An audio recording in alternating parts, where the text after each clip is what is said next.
So first of all, I'd like to wish everybody a happy New Year.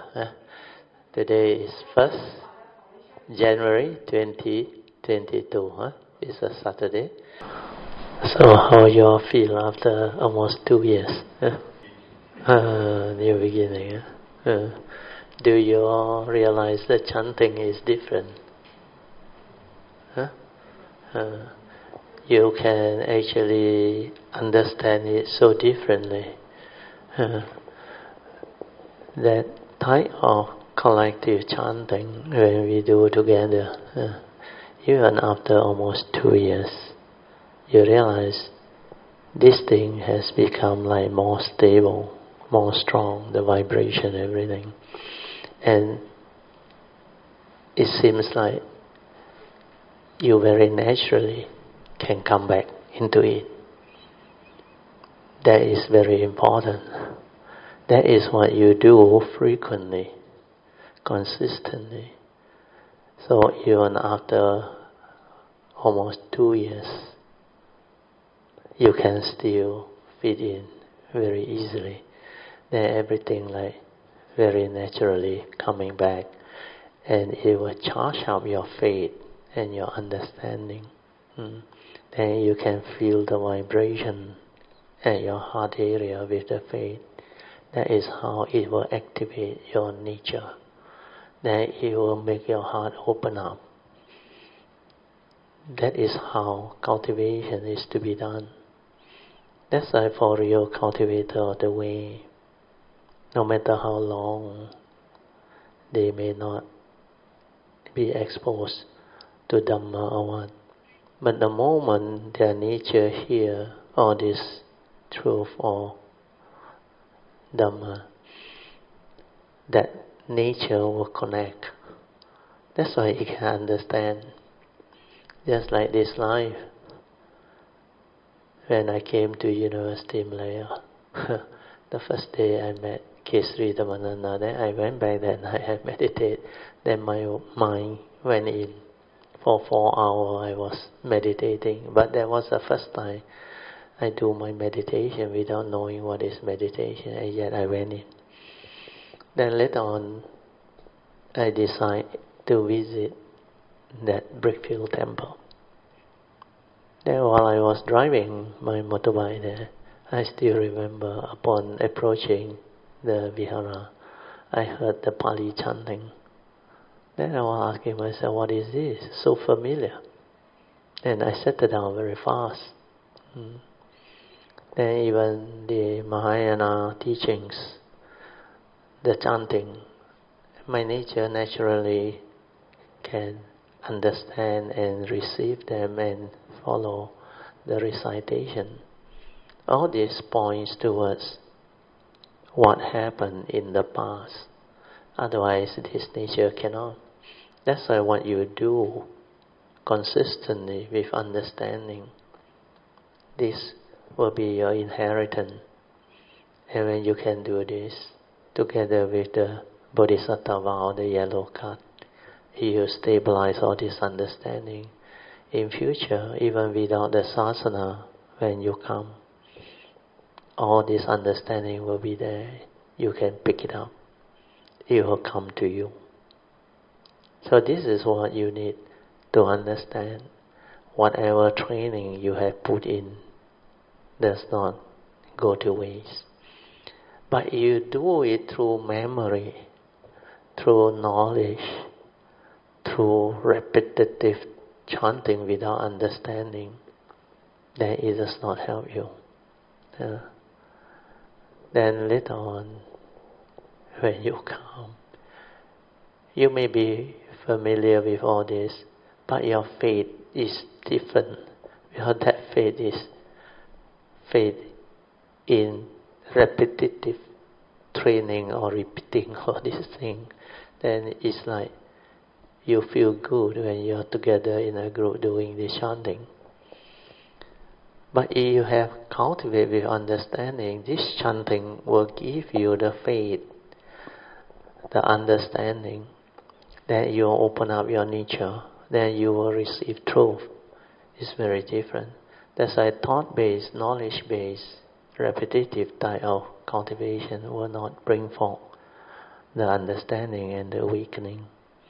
And when you do not have the understanding, you cannot cultivate according to what the Buddha wants you to develop as the Dhamma that he has taught us. So if during your normal day-to-day life you also cannot understand this teaching to that depth, then the very simple question is, how can you understand them after this life? So this is what cultivators don't realize. For you to develop the understanding of what you have cultivated and developed through an understanding, you must make aspiration, affirmation. You must have the faith. Contemplate, reflect, cultivate until it's very clear. Until without the book, without the note, you understand what this thing is. Unless you stabilize it this way, it will not follow you. It will not be within your nature. When you awaken, when you have stabilized all this understanding, then it is part of your spiritual nature, your true mind. And that true mind no need memory. When condition come, in future when you come, you need condition to connect. The moment you connect, you inherit, and all this come back to you, the understanding, everything. So this is what my nature would like to share with you all. This Dhamma sharing will be very different, very interesting as from now, because the last almost 2 years of pandemic, I was Zoom sharing.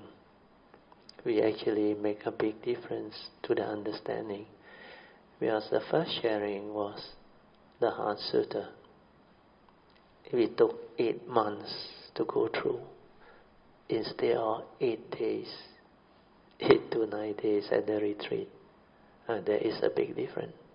And because of that, a lot of people gain understanding, very deep understanding, especially Po Cheng. She progressed very fast. And many other Kalyanamittas do. And after that, because of the Kalyanamittas force, a lot of things happen. Then the Bodhisattva way also take off. Many Kalyanamittas actually start doing the daily religious routine. They decide to take the vows. They decide to recite the Bodhisattva way type of cultivation. Because that yellow card, although just 4 small pages, they are the essence of the cultivation. The first card is to teach you how to stabilize your understanding in future.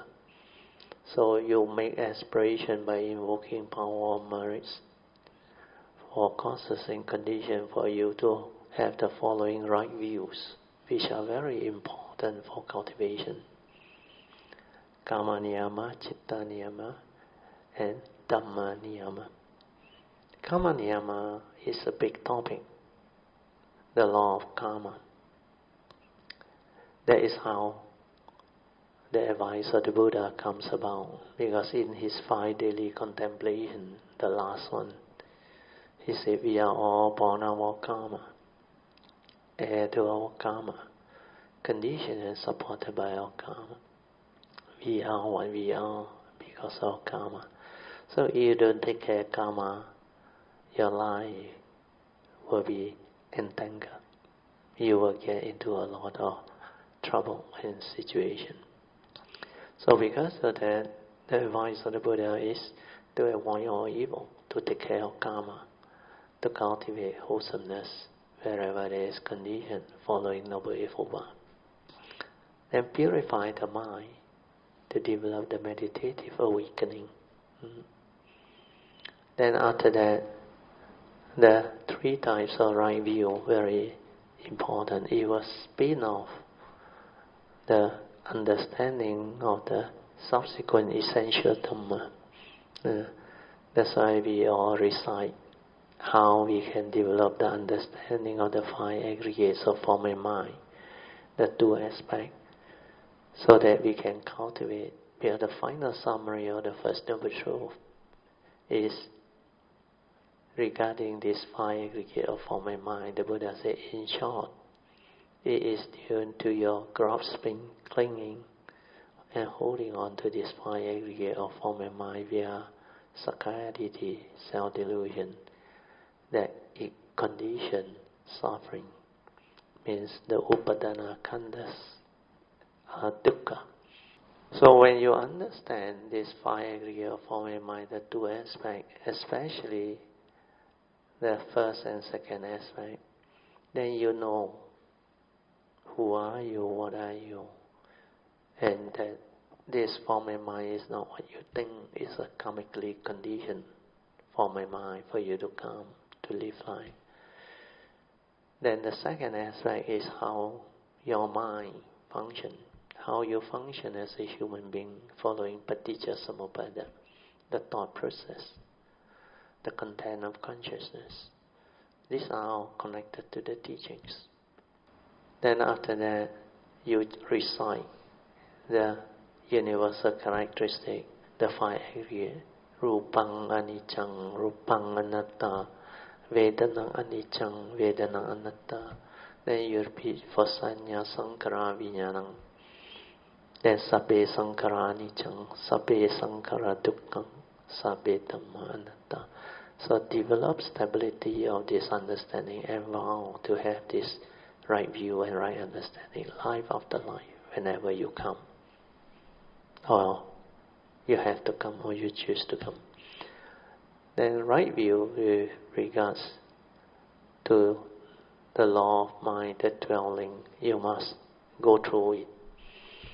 How the paticca samuppada is to be understood moment to moment within the instant.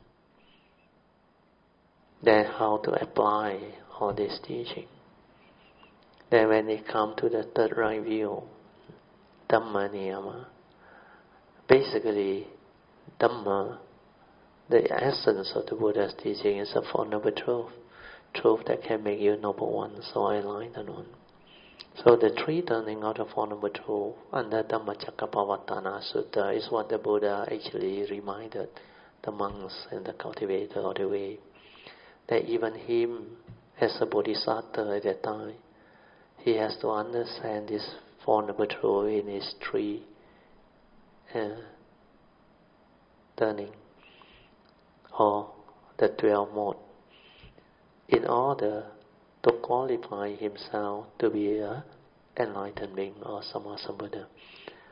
So what more? Sentient beings.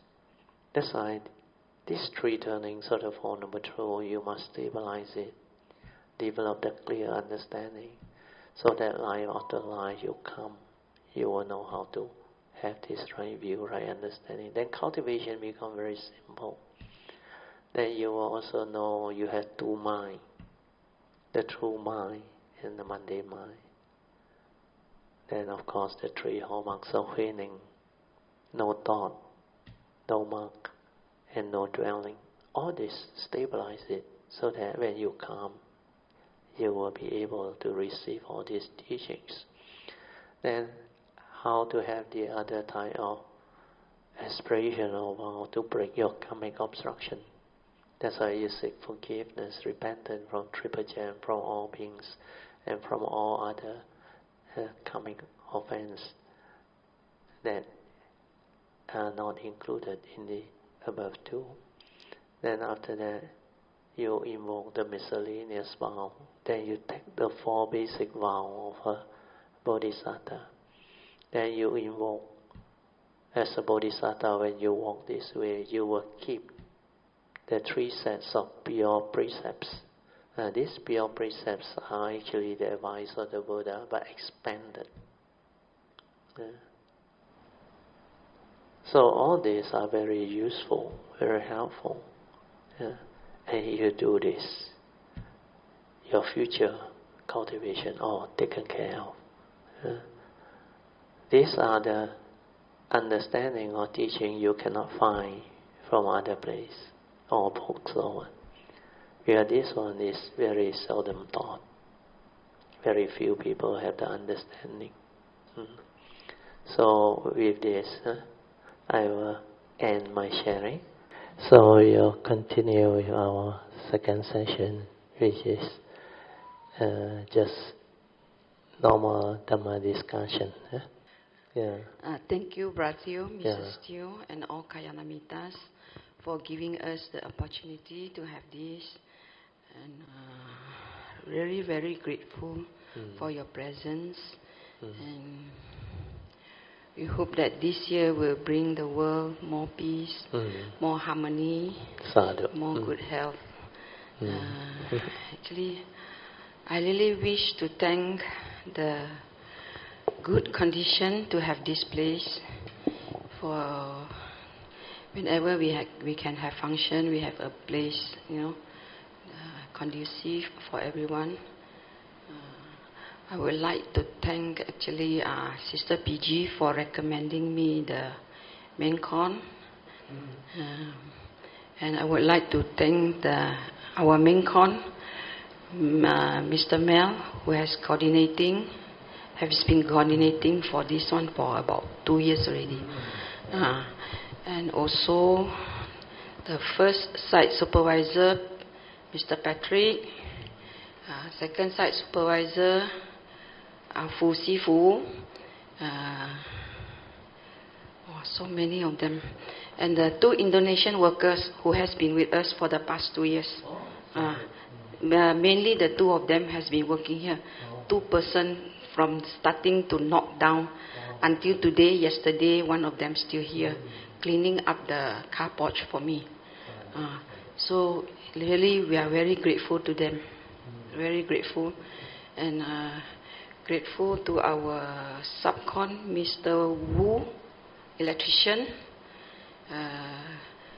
subcon Miss Aloy Sifu, the grill, Ari Woods, the furniture now still going on, Mr. Aing from Malacca, and also Hock Heng Marbles. Thank you very much. Without them, I think this would not be possible, because they arise the causes. They also part of the causes and condition.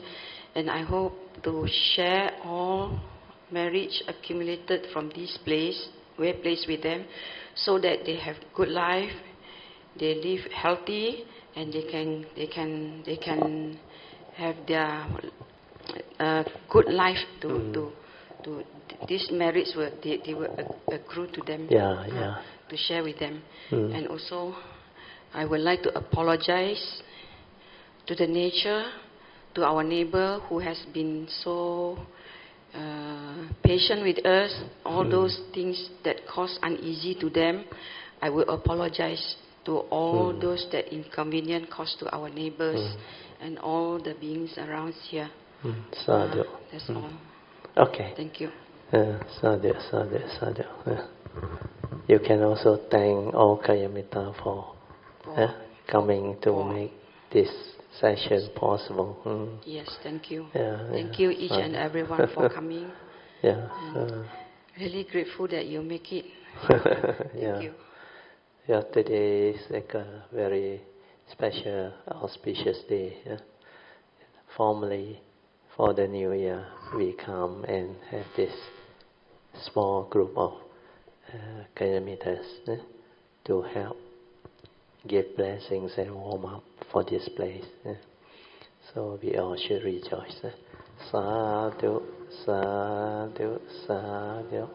And once again, we'd like to thank Sister Pamasri Bratil for having such beautiful condition to invite us over to have this session, which is very auspicious and unique. Sadhu, sadhu, sadhu. Okay. 谢谢 Brother， 阿弥陀佛。我想要问 Brother， 我们每次拿那个做那个四弘誓愿第一句，众生无边誓愿度。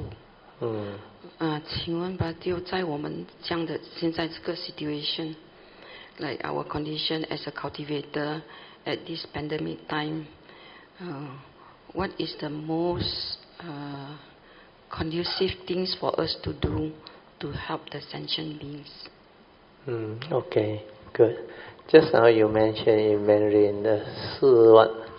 四弘誓愿. What is it? The four initial basic vows. So All for Bodhisattva. Yes. The first one is 众生无边誓愿度. Yeah. Okay. So that is the one you want to develop further understanding. Huh? Okay. Very good question. Okay. So this four basic vow of a Bodhisattva is the one that will give you the condition to cultivate and to perfect your cultivation to be Sammasambuddha. So like you mentioned, the first basic vow is you vow to take across all sentient beings within the limitless samsara. Then after that, you vow to severe and endure all suffering that arise through perfecting the wisdom aspect. Then after that, you vow to cultivate and perfect all wisdom leading to prajna paramita. Then of course finally the fourth vow. You vow to perfect all the 10 perfections to be Sammasambuddha. These four basic vows are standard basic vows that Bodhisattva must take. The meaning is very important, like I have explained before. The first basic vow, the reason for it is to create causes and conditions out of love and compassion for living beings, so that you can have the pure mind to take rebirth as a Bodhisattva.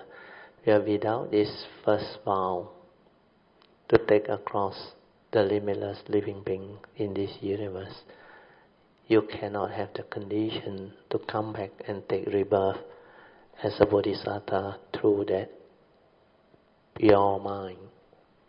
Because this vow is based on love and compassion without the evil roots, without wrong thought. So for us to take birth, we need a karmic nature, which all of us have. Apart from the karmic nature, we also need a mind. Where karmic nature can only condition a form and mind to come. And normal birth process is due to ignorant avijja, that ignorant thought will condition rebirth consciousness. That's how a living being take birth under normal circumstances. So we call it birth and death, samsara, repeated birth and death. But as a bodhisattva, most bodhisattva, when you go through the cultivation, you would have perfected your mind and developed enlightenment of the sainthood way leading to arahantship. When you are an arahant and beyond, you actually will not die ignorant. You will just cease, or what they call the form and mind ceases. Then you realize parinibbana. Then that cessation of form and mind is what nibbana is all about. Then everything no more. But because of your vow, it can condition a pure mind, love and compassion. And this pure mind, because it has a duty out of love and compassion to take the living being across, it will condition what we call karmic becoming. So the karmic nature can make use of this pure mind to actually create a form of mind to come. So this form of mind that come depend on your karmic nature too. The only difference is, as a bodhisattva, you are not born with an ignorant thought. You are born with a pure thought which has love and compassion. So that is the first vow. Then the second vow is you vow to endure in severe or suffering. Just to do this work, to take across all living beings, you need to have the wisdom, understanding, to enable you to endure in severe or suffering. And to do that, you must have wisdom, perfection of wisdom. That's why the third vow is to cultivate and perfect all Dhamma leading to the perfection of wisdom. So this third vow actually connect to the first two vows. Then of course finally to fulfill Sammasambuddhahood, you have to vow to perfect the 10 paramitas. So this is the very basic, 4 basic vow of a bodhisattva. So if you take this, it will help you to develop the ability to come. But my nature realized this coming can be very long if you don't have deep understanding to speed up your cultivation. That's why the 4 pages, Bodhisattva vow, the yellow pages, are the yellow card that I have developed for you all, is to give you those ability. That's why you must vow, life after life, whenever you come or you choose to come or you have to come. You must have this right view with regards to law of karma, law of mind, and law of Dhamma. Then you must have a good understanding or deep penetrative understanding of the following right view. The first one is regarding the 2 aspects of the 5 aggregate of form and mind. Then understanding that this form and mind is condition arising, also phenomenal. They exhibit the universal characteristics of anicca, dukkha, anatta. That's why you cannot deludedly attach and cling, because they are impermanent. You attach, you cling, it leads to suffering. And because they are impermanent, it's not a permanent, unchanging entity that you can grasp onto, hold onto and say, this is me, this is I. Therefore it is non-self, anatta, not what you think you are. So this understanding will enable you not to be deluded when you come, so that you won't suffer as a form of mind when you come. Then you will also have the understanding that there is another nature within, which is beyond the form of mind. That is our true nature, our true mind, our original nature, or Buddha nature. So all these understanding are very important. Then the 5 aggregate of form and mind, they are universal characteristics. That's why we chant Rupang Anicca, Rupang Anatta. Then we repeat for Vedana, Sanya, Sankhara, and Vijnana. Then after that we vow to uphold the 3 sets of pure precepts to walk the path of the Bodhisattva. The 3 sets of pure precepts are essentially the advice of the Buddha developed with a deeper understanding. So the first set of pure precept is to understand clearly what constitutes evil, so that we can avoid all evil. So the normal advice people talk of is to avoid all evil, but they never go a step further. So the pure precepts say, we vow to avoid all evil and understand what constitutes evil. Then the second set of pure precept is, we vow to actually cultivate all merits and wholesomeness leading to the perfection of them all. Means you not only cultivate goodness, wholesomeness, but you have to perfect them all. Then finally, you vow to take the limitless living being across through the perfection of all wisdom and understanding. So these three sets of pure precepts are very important because they will actually maintain your sila, maintain your understanding of the cultivation. Then after that, of course, we go to the next page, which is the detailed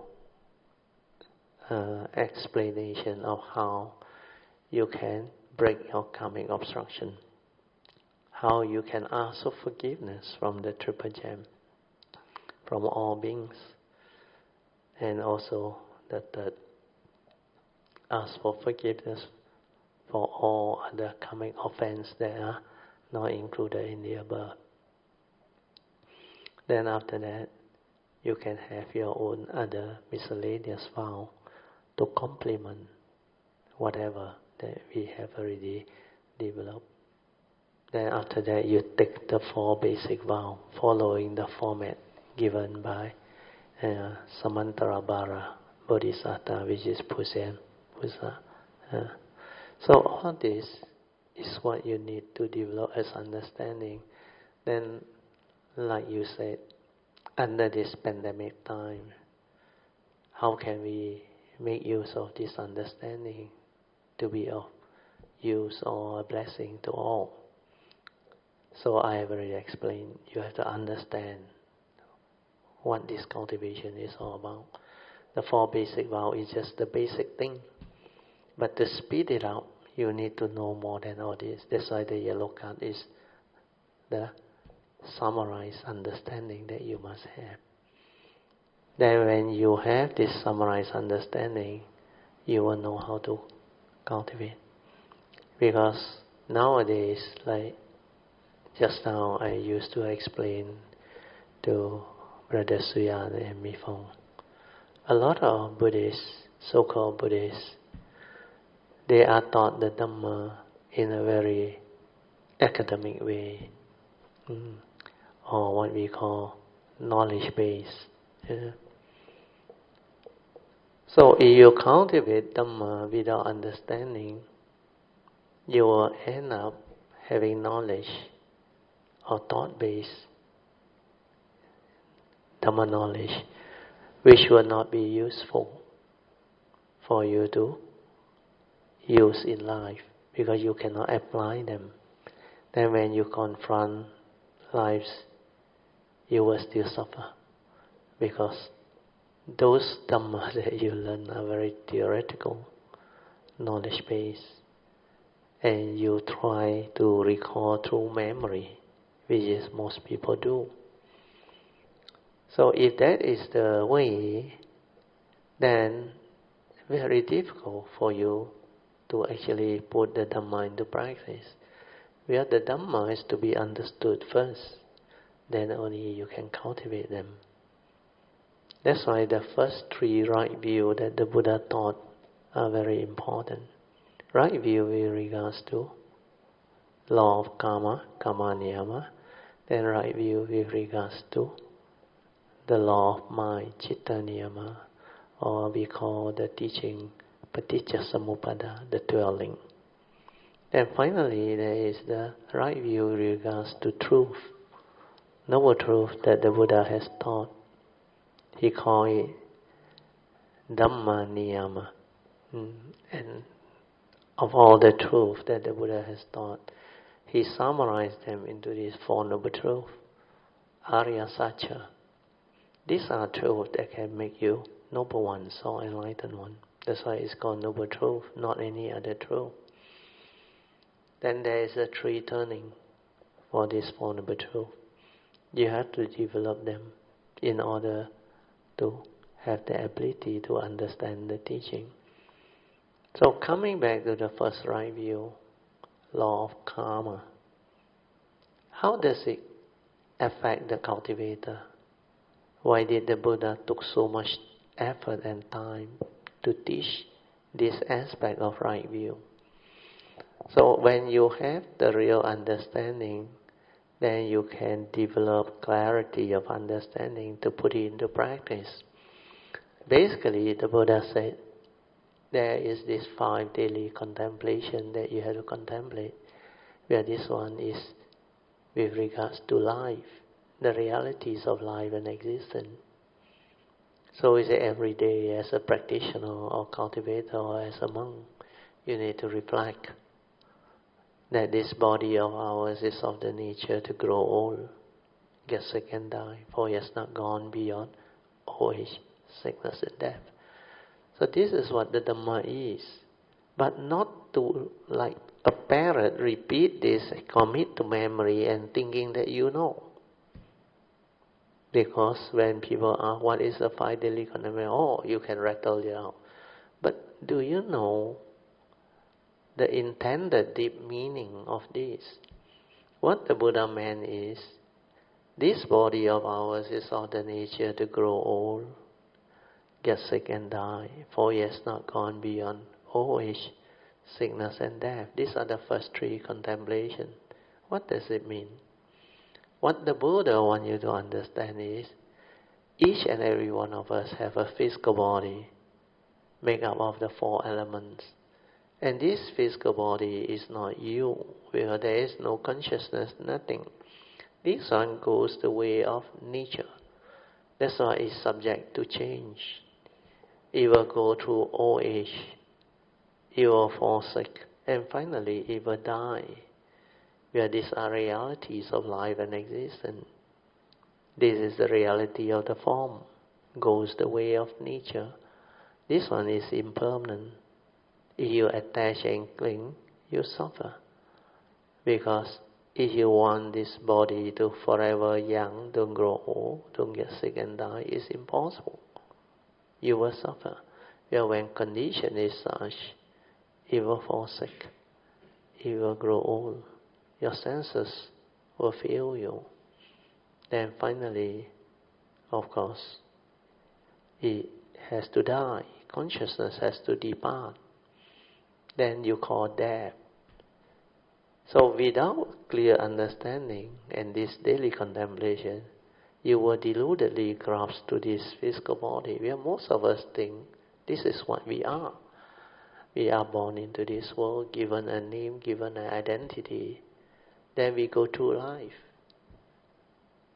Then we are told this is what we are. Then there is this aspect of karma. You are born of your karma, heir to your karma, conditioned and supported by your karma. And you are what you are because of your karma. And this is the 5th contemplation, the Buddha said. So when we understand that our life is almost entirely depend on karma, what must we do?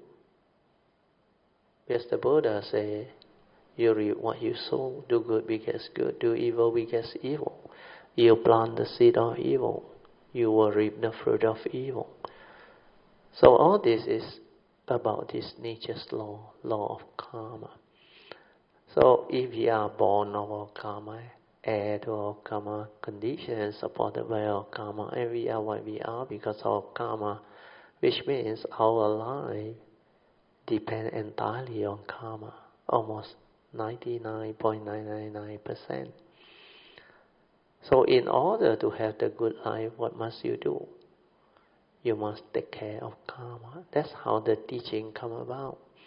To take care of karma, the Buddha taught the 3 advice that he famously quote under Dhammapada verse 183, which state, Sabba papasa akaranang kusalesa upasampadan sacitta pariyutapanang etang buddhana sasana. So this is the advice of all Buddha. All Buddha, when they come, they teach the same. Sabbe is all, papasa is evil, akaranam. All evil we have to avoid.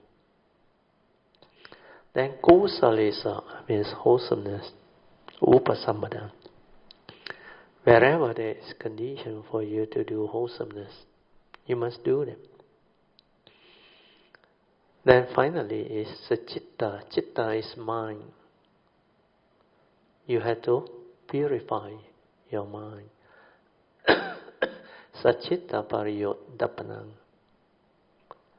That's why you must purify your mind. And this is the advice of Buddha. So if you follow the advice of the Buddha, means you are cultivating, following the Dhamma way. Then it will change your life. This is how you take care of your karma.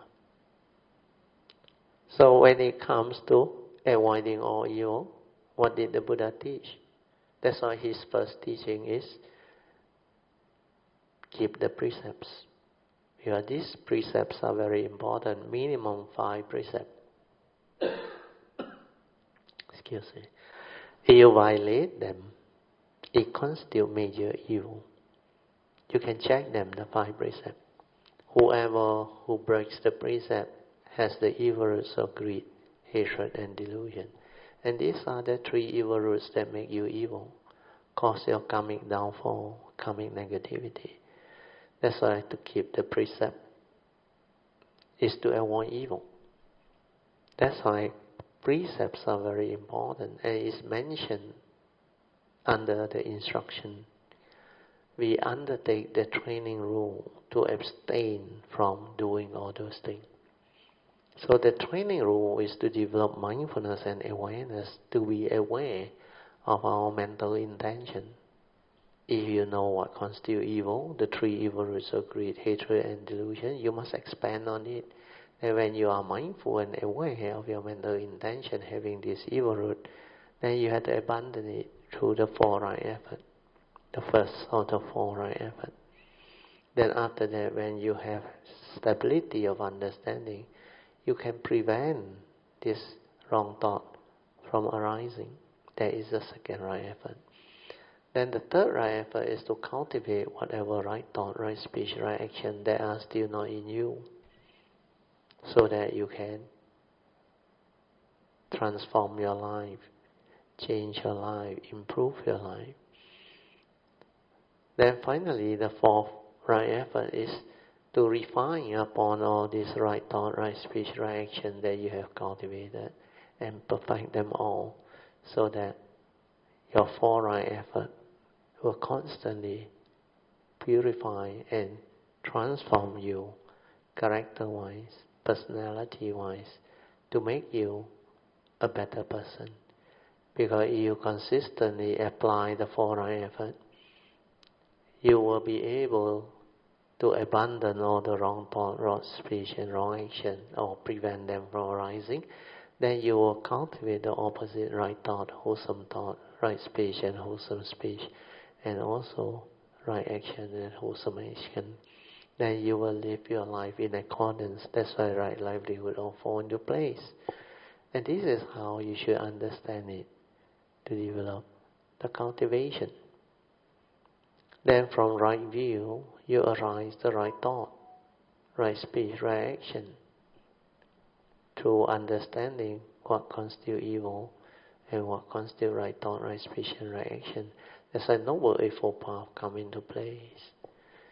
So from right view, it will give rise to condition for you to cultivate right thought, right speech, and right action. Then right livelihood. Then abandon all the wrong thought, wrong speech, wrong action, and prevent them from arising.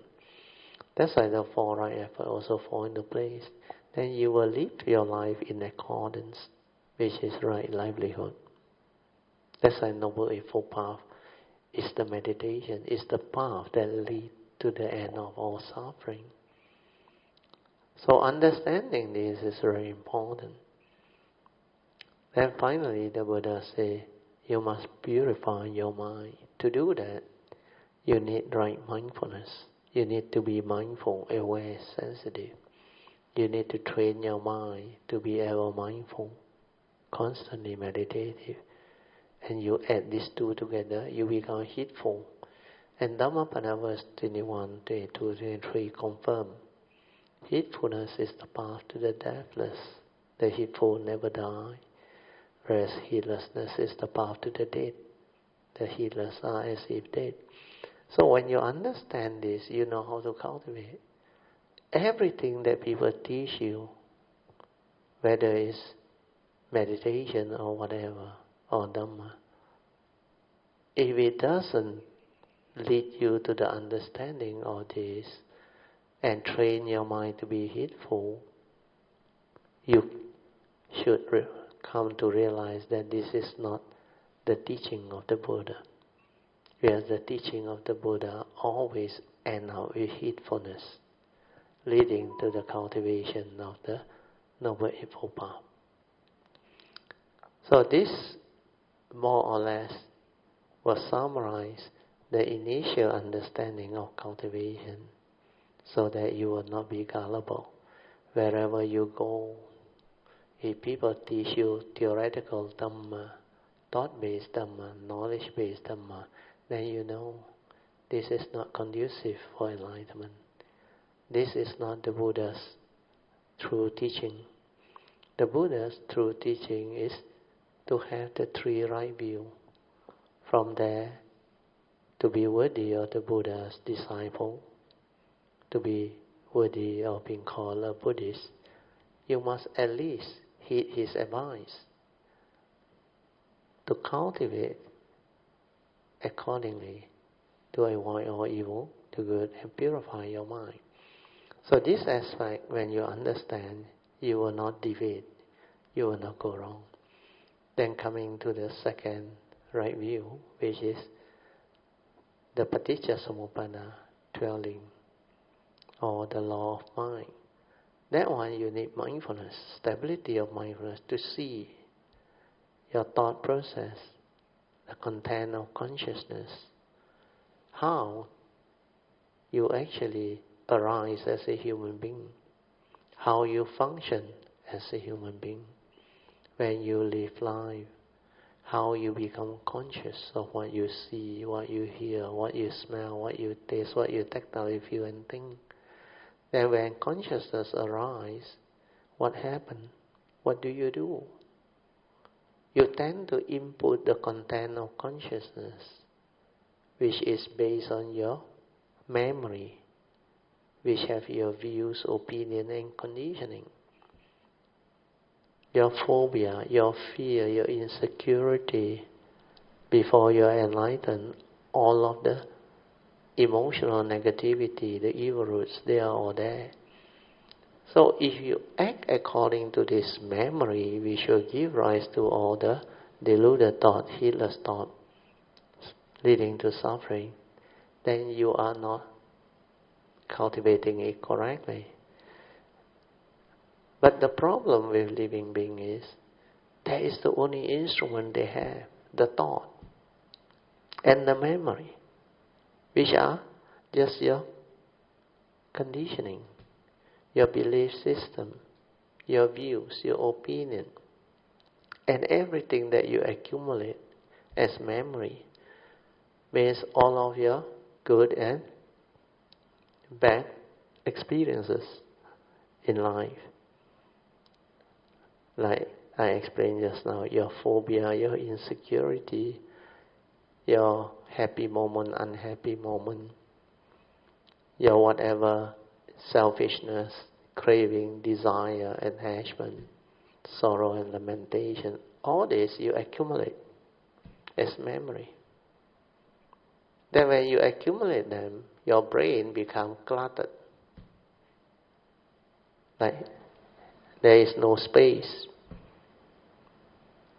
You look at this vihara or way place that Brother Teoh and Pamasari has constructed or designed. You realize there's a lot of space. The old house is the same layout. How come when you go in there, you don't seem to see the space? Why? Because there you have your living seti set, you have your piano, you have the dining table, you have a lot of things there. That's why this thing occupies space. And when they occupy space, you cannot move. Means there is no space to freely move and do your activity. So what does that mean? That means if your brain has all this rubbish accumulated inside there, then you don't have space. And what are these rubbish? Your pantang, your phobia, your like and dislike, your belief system, your conditioning. Like this one cannot do, that one cannot do. People say this one cannot mix, that one. So all this restrict your movement, prevent you from having space to act. So like, you don't know whether it's the truth or not, because truth, not knowing, there is doubt. Then there is phobia, there is fear. That's why our tradition, Chinese tradition or any race tradition, they can bring about a lot of suffering and misery is because of that. They will quote from tradition. You're supposed to do this, you're not supposed to do that. Then that become rigid. That become what they call an authority over living being. So memory has such problem. That's why when you have the clear mind, when you have clarity, mindfulness and awareness without the thought to clutter your mind, there is clarity, there is peace, there is tranquility, stillness. There is no fear, worry, anxiety or sankhara mind state that leads to mental suffering, the conditioning and all those things. So through mindfulness you observe, you see, you understand. If memory gives me so much problem, then what must I do? I must not act according to memory. Actually, memory sometimes, what they call non-psychological memory, they are useful. They are useful memory. Like you must remember where you stay, how you sign your checkbook, what's your name, who are your loved ones, your friends, and all those things. So these are cognitive memory of non-psychological thing.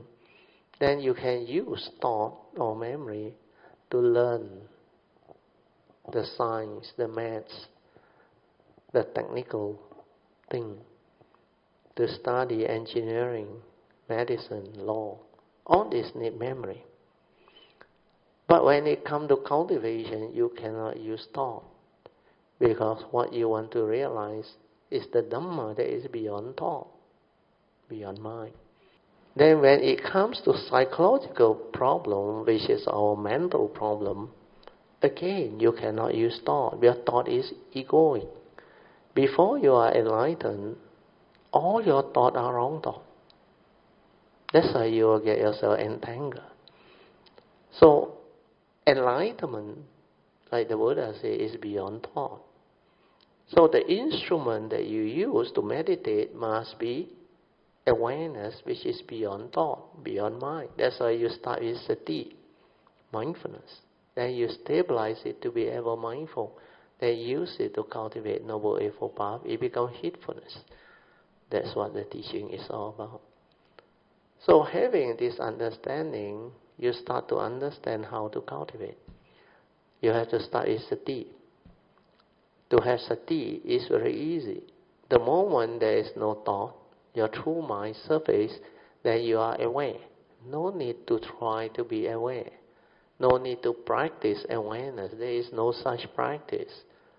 If your thought is active, you are using thought-based meditation, you can never be in sati. When thought arises, you become heedless. You think a lot. So human being can do one thing at a time. Either you are heedlessly thinking, preoccupied with your thought process, and get lost in the thinking process, or you are verbalizing, chattering, creating more thought. So all this, if you can see clearly, you start to understand. What I must do is, I must have a mind that is without thought. How can I do it? I cannot suppress thought, I cannot control thought. That's why I don't focus, I don't concentrate. I develop understanding. I let thought be. Let it arise, pass away, and cease. By not doing anything, by not trying to know, my mind becomes very quiet, very still. Then the original mind, the true mind, tranquility of mind, stillness of mind will return. Then when it returns, you realize all those mind states that arise, could be your fear, your anger, your emotion, they are all non-intrinsic to your true mind. They are dependent originating, condition arising, causal phenomena. They arise because of your wrong view, wrong understanding.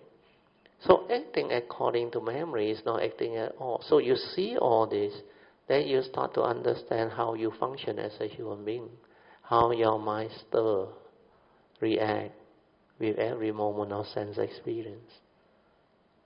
Seeing, hearing, smell, taste, tactile, and thought.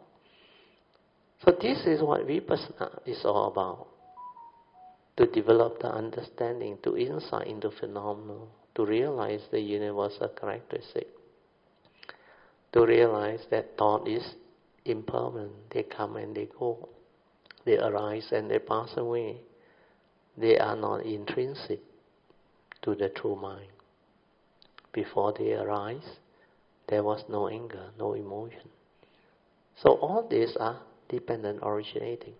So the silent mind that is aware or mindful can see all this, understand all this, and develop the right view to straighten your view so that you are not deluded.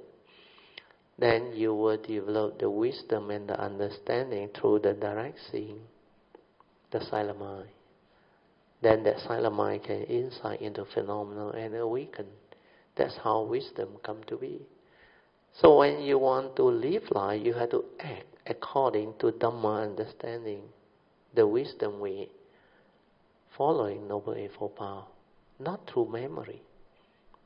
That's why whatever happened in life, don't go to your memory, views, opinion, and conditioning to find answer to act. That one is dead. You have to develop understanding, wisdom, following Noble Eightfold Path to act. What happened? Then the right view will surface. Oh, very likely law of karma, law of mind, the Four Noble Truths. They will give you the answer. Then when I know it's karma, is how through ignorance my mind stir. Then, like the Four Noble Truths, first Noble Truth explain the reality of life and existence, the eight conditions. Then now I know. That's why this is suffering, the Buddha say. And the cause behind is what? Attachment, craving, born of Sakkaya Ditthi. So with all this understanding, my right view enable me to accept the reality. I don't blame anybody anymore. I don't create remorse.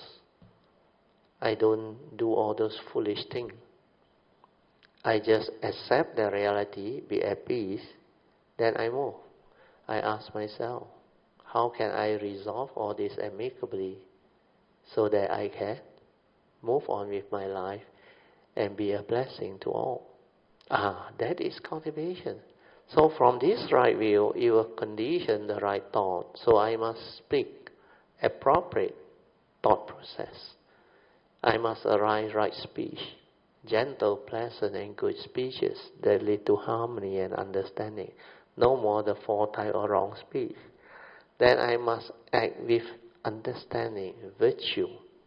I don't act with negativity of mind state to break the precept, to have selfishness and all those things.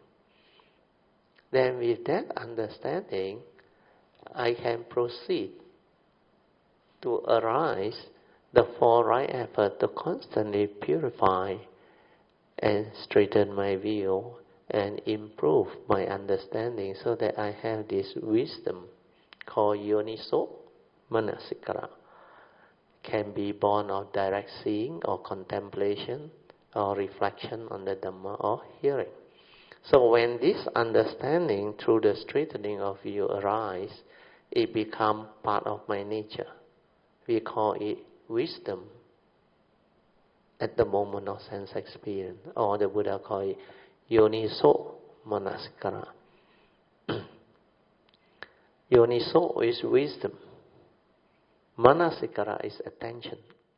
Wisdom at the moment of attention, whether seeing, hearing, smell, taste, tactile or thought. So when you have this, no need to remember. This is not memory. This is wisdom, born of insight, born of direct seeing, born of the silent mind that understands, not through knowledge. And this understanding is not rigid. It is very, very beautiful. There is a total understanding. That's why from there you act. When you act according to Noble Eightfold Path, is the advice of the Buddha. Where Noble Eightfold Path is based on right view, no wrong view. Right thought, right speech, right action, no evil roots. For right effort, right livelihood, right mindfulness and samadhi. So this is how you actually cultivate.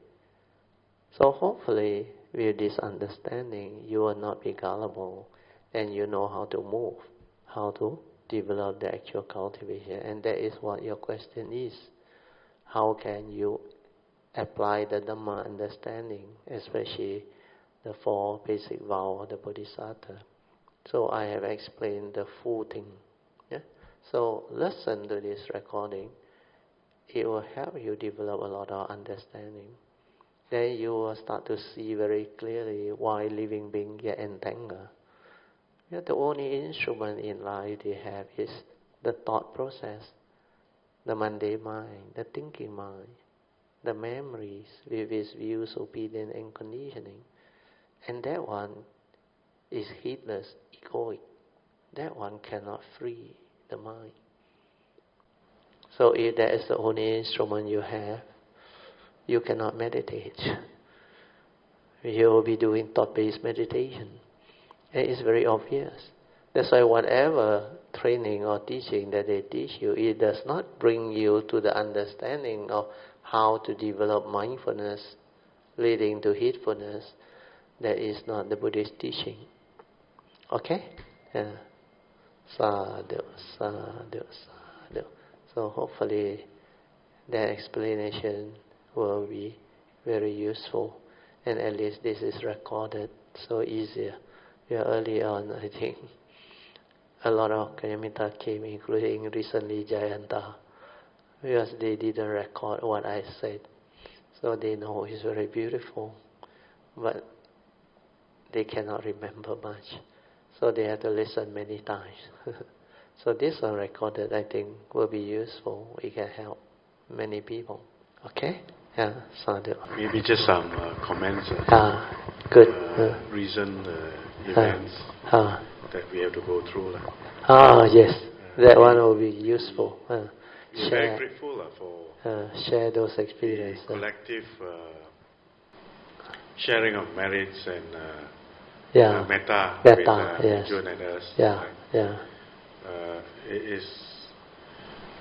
It's amazing how this collective thing can come together. Yes. You can see things going through very smoothly. Yes. So I'm very grateful for that. Sadhu. So, I mean, the things that we have gone through, we do learn a lot. There's a lot of understanding. Yes. Right. Initial state that we were in when we hear. There's always anxiety. And the thought immediately condition all those fear, worry, anxiety. See all these things coming in. And, when you do reflect on it, it's all conditioned by some thoughts on the words cancer. Yeah. The words it trigger of fear. And this fear comes from what? Your attachment to Minjun. Both of you. Because you think she is your daughter. No doubt, law of karma, yes, she is your daughter. So you do your duty. Yeah. But ultimate truth with the Dhamma, no mark. He know you, he know him or her. So this one will allow you to free. Because these are the form and mind subject to nature's law. Go the way of nature. Condition like that, things will be like that. Then your duty is to act according to Dhamma way, wisdom way, following the understanding of the teaching. Not to panic, not to fear, not to arise anxiety, because all this will not help you. Now, the understanding go deeper. Because last time you hear all this, you can advise you, don't panic lah, no more fear, worry, right? But when it hit you, I saw the two of you come to my house, I understand the anxiety, the fear. That's why Teoh, at least, he said it quite well. He said, well, Teoh, we have a situation, that's why I need to talk to you, which is very good. Having a situation means he knows there is something bothering him. But not like before he know the Dhamma, that fear and worry intensify on until like you don't know what to do on. But at least you all are still calm, composed. That you calm because your stability of the Dhamma understanding is not there. That's why I can sense your worry, your anxiety, your fear. You like it or not, any human being, if their own children, they sure panic when I tell you. Well, this is the reality of life and existence. But this reality pertains to the conditioned world. Only the conditioned world recognizes all this. Has this reality. But under ultimate truth, Zhen Kong, in true emptiness, there is no such thing. He know you, he know me. Even the Dhamma also don't exist. Where everything is just the way it is. Suchness. Empty. No reality.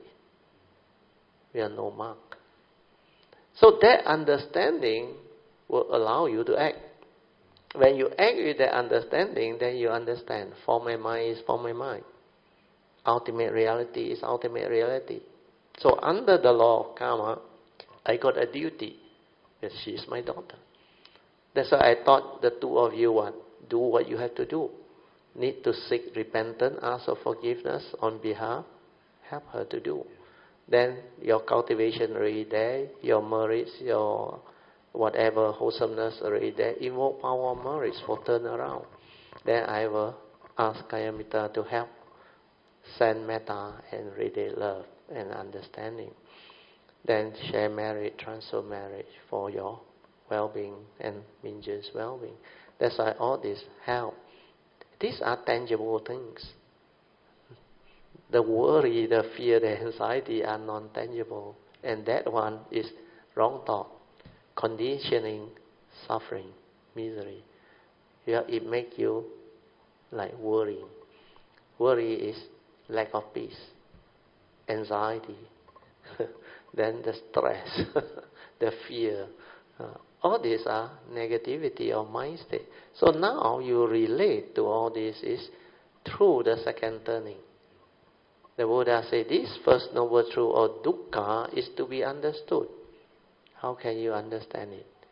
That's why the greatest test is when it involves your loved one, your close one. Otherwise it cannot test you. But from what I observe, I already told you, she is young, Minjun. And this thing is quite normal. I wouldn't say common, quite normal. Many ladies go through different ages, then shouldn't be a problem. So I say, have the understanding and do what you have to do. That's how we apply the Dhamma way. That's how we can actually make full use of our Dhamma understanding to actually act. That's why when you act with Dhamma understanding, it's so different from acting according to memory. The memory is the worry first, like Brother Tim realized. Straight away there's anxiety already. That word cancer make you so fearful. Because we have seen a lot of people didn't make it through cancer. Yeah. So all these are the Dhamma understanding that we can stabilize and develop it when something really happens. It's a test. Then when it hits you, you can contemplate and reflect. Now it's no longer advising others.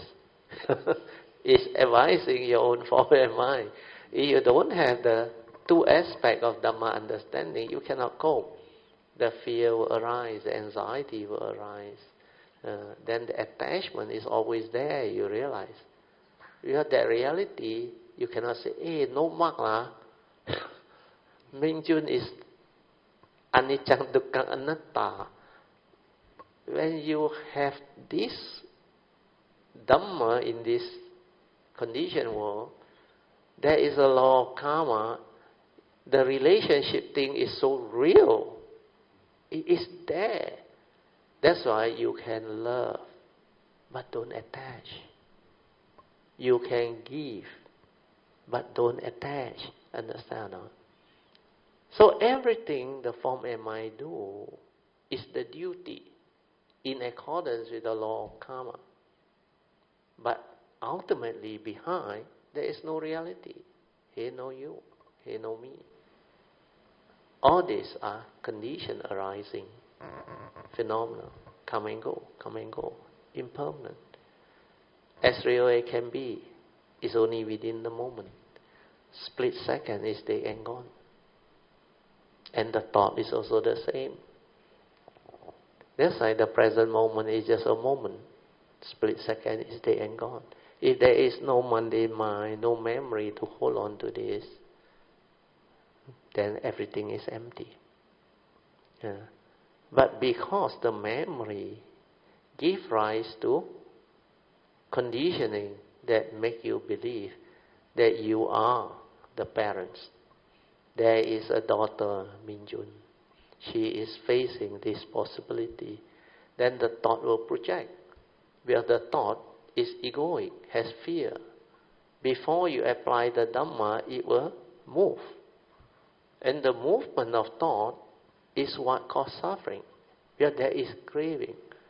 You want things your way, which is not nature's way. Nature's way is conditioned like that, things will be like that. Means what? To me, it's a blessing in disguise because she's young. She can pass through all this. Then when she passed through all this, she understands the physical body and the health issue a lot more as a doctor that she will become later on. But this is a condition for her to understand clearly what this is all about.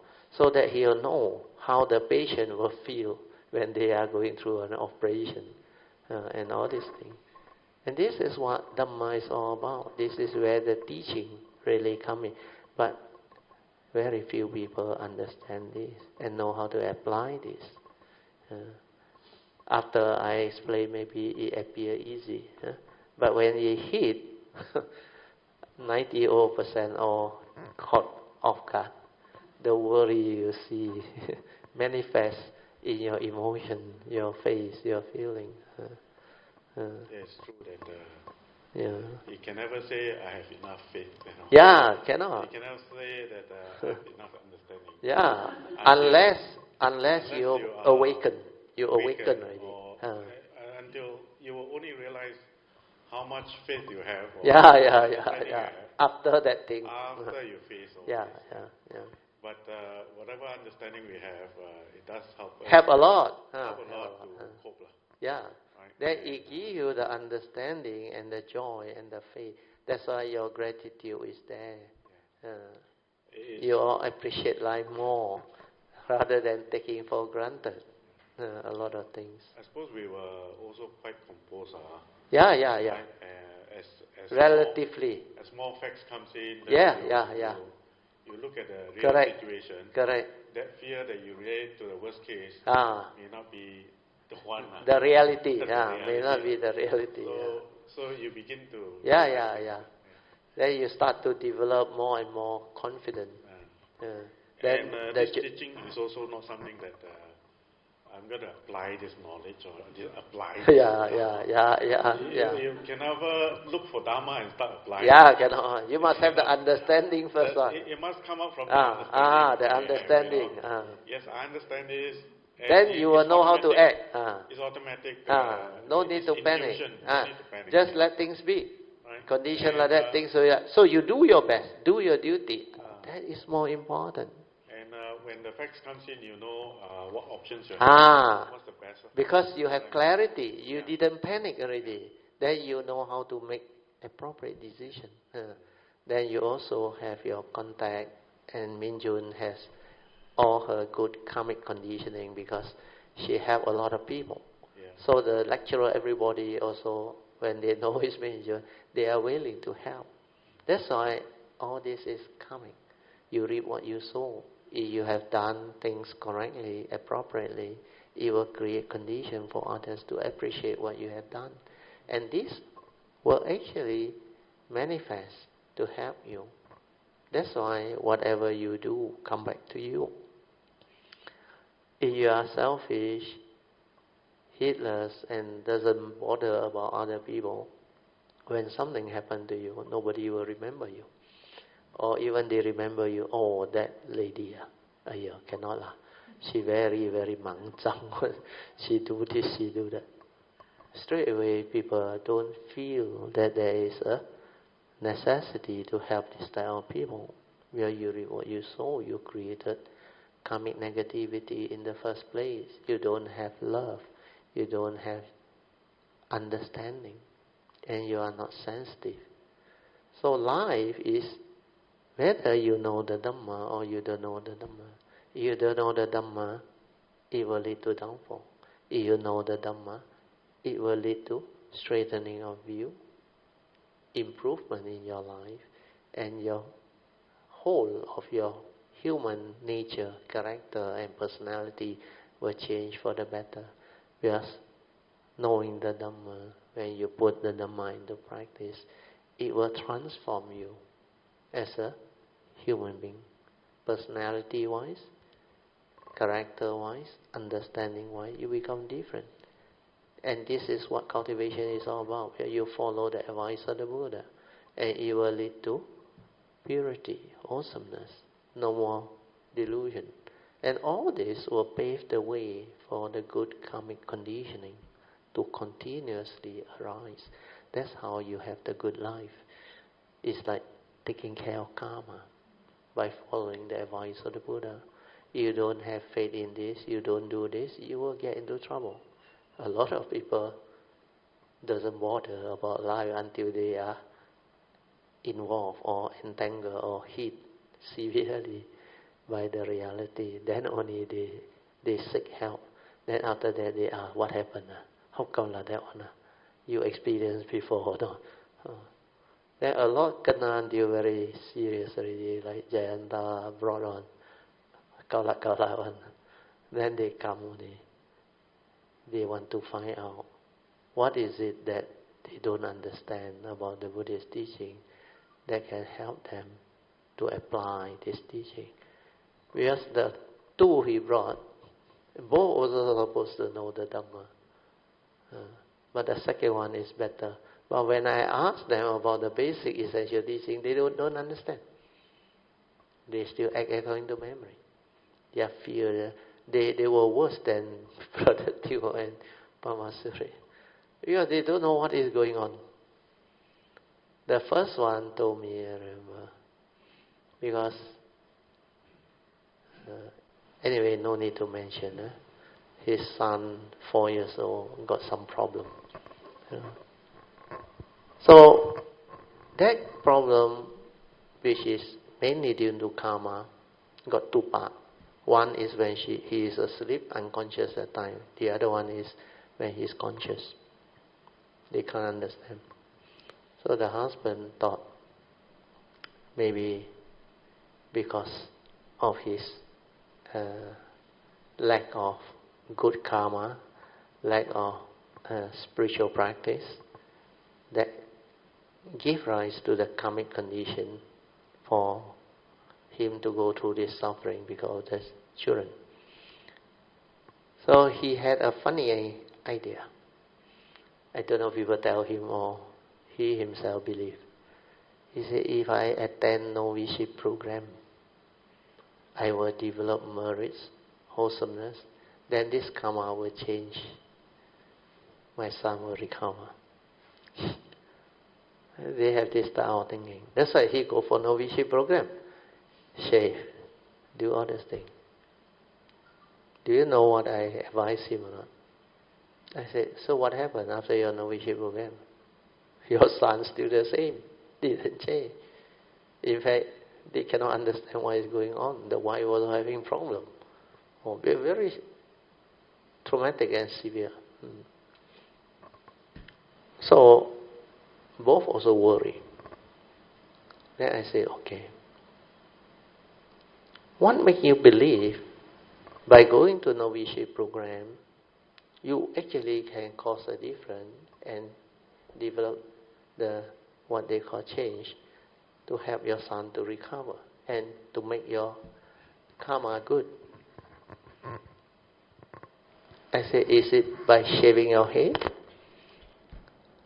By going through the maybe 2 weeks of novitiate program and all that?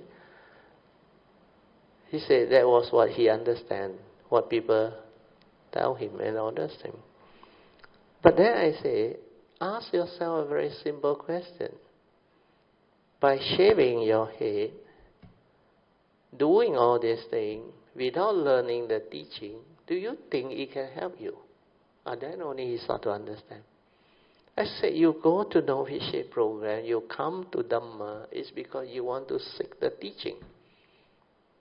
And this teaching is so unique. That's why it can help a lot of people to develop understanding, to act, and to transform your life, to overcome your life problem and situation. That's why I say, you have learned the Dhamma and the teaching and put it into cultivation, then you can have the understanding to act, to live, to overcome your problem. But how come almost everyone cannot?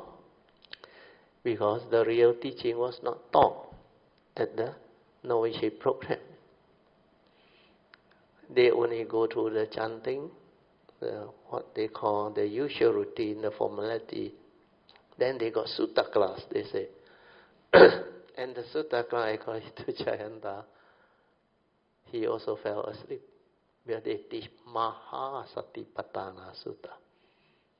They read from the sutta, Then I say, what is it that you learn from there? He said, not much. That's why you come to realize that what has been taught is not practical, not the true teaching, cannot awaken people, cannot give understanding to help people understand life and actually overcome their life situation and problem. So that one is quite a classical common case. In fact, most are like that. Then the second one, almost, I think more than 10 years in the Dhamma field already. Went to temple and all those things and learned a lot of things, but through memory. Because when I questioned him, he tried to recall through memory. That is the only instrument he knows. He knows quite a lot, but everything need to remember. I say, you learn Dhamma this way, it's of no use. Because the true Dhamma is akaliko, beyond thought, beyond time. You cannot commit to memory. Memory is knowledge. In Krishnamurti's term, is as dead as the dry leaf. You know why? As dead as the dry leaf? Because memory is what you retain, accumulate. They are the past. Understand now? Already over. But you keep them as memory, you accumulate them. That's why it's like the dry leaf that has dried. It's no longer that moment when it was as it is. So if you use memory and you don't understand what memory is, which is full of your views, opinion, conditioning, belief system, phobia, all those things, then from there you act. It's not going to help you. It's going to make you worse. That's why acting according to memory is dead end. It's not acting at all, in the words of Krishnamurti. So how should you act? Well, that is the only instrument they have.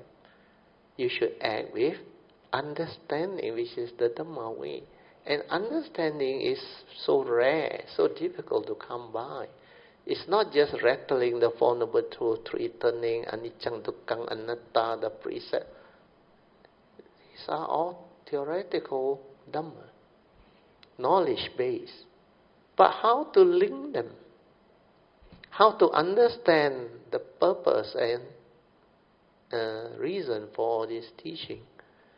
How to really develop the understanding so that you can put it into practice, to be of use, to understand life. Because when it's taught under piecemeal, theoretical, everything separate. Oh, like the second person, I think, answer is it. They taught me vipassana. They taught me anicca, dukkha, anatta. All the essential Dhamma, you can rattle them out. But what did you learn? You like here one Dhamma, there one Dhamma, and all these Dhamma like not related one. And even the understanding of it not there. So this is not the way to develop understanding of the teaching. You must understand the teaching as a whole. Means the essence of the Buddha's teaching. Why is this teaching so important? That's why the Four Noble Truths, they don't even know what are noble truths. Truth that can make you noble ones. Because these are noble teachings that talks about the reality of life and existence, the cause of arising of suffering. Enlightenment in the here and the now is possible. So suffering need not be. Then finally, the path that leads to the end of all suffering, namely the Noble Eightfold Path. And this is the meditation. This is the teaching. So all these are not explained, not elaborated on, not highlighted.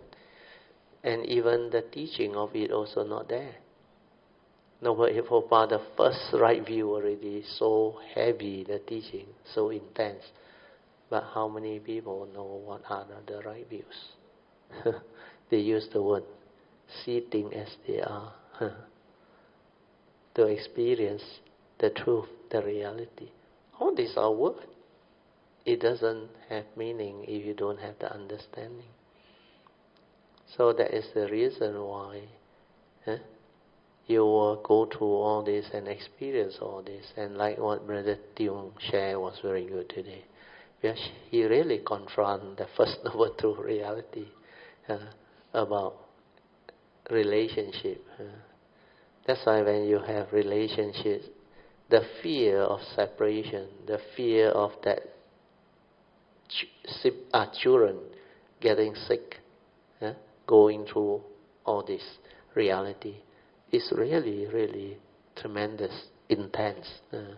So without the Dhamma, you really don't know what to do. You will panic. But at least with the Dhamma understanding, like Teoh and Pavasavi say, at least they are more calm, able to take it better. Then when they start to see how the Dhamma can be applied, the confidence come back, the understanding come back. Then of course the joy also come back. Okay, this is very good. Hello, Brother Teoh. What Brother Teoh said is very true. Maybe I share a bit on my passing away of my sister.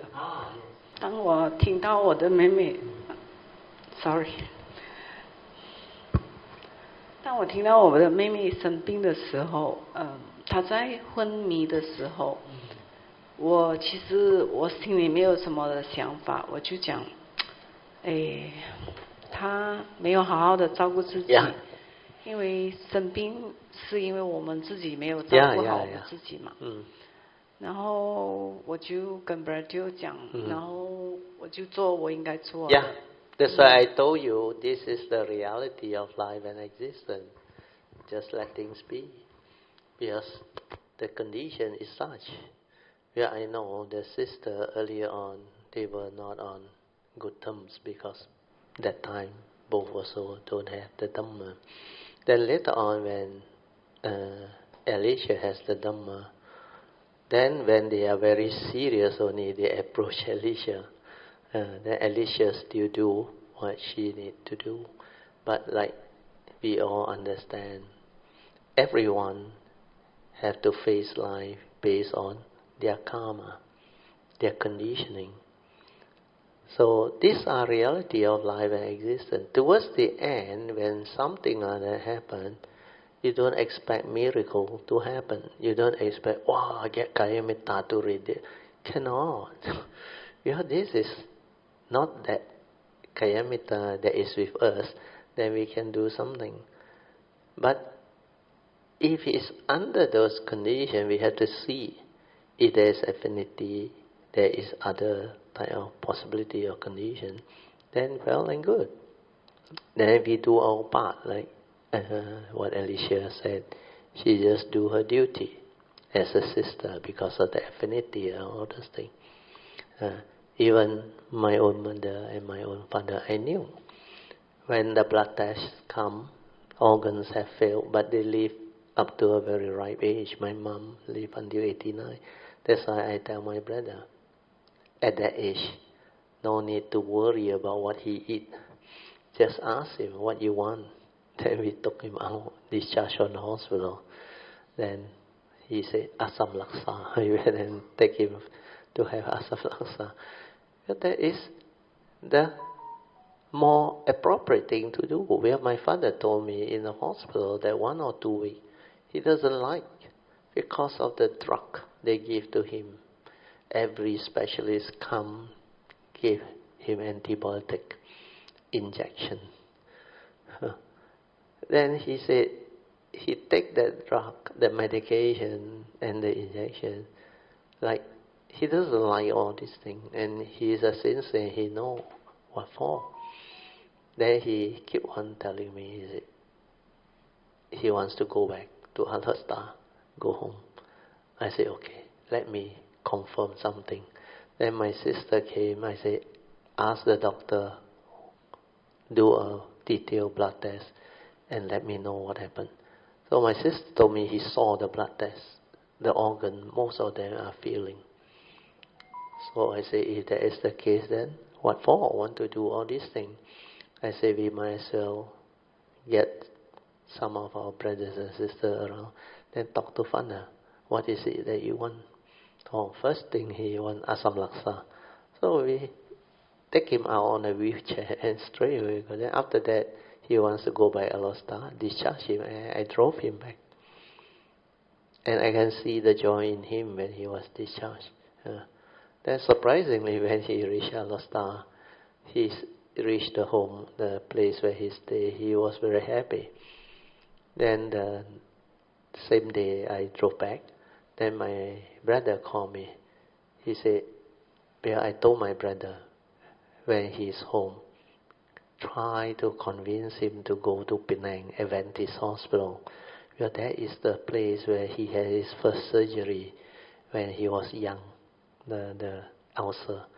And he had told me last time he wants to make donation to that hospital, Adventist Hospital, because they saved his life and all that. And surprisingly, my brother called me. He said, yeah, the hospital, he wants to go.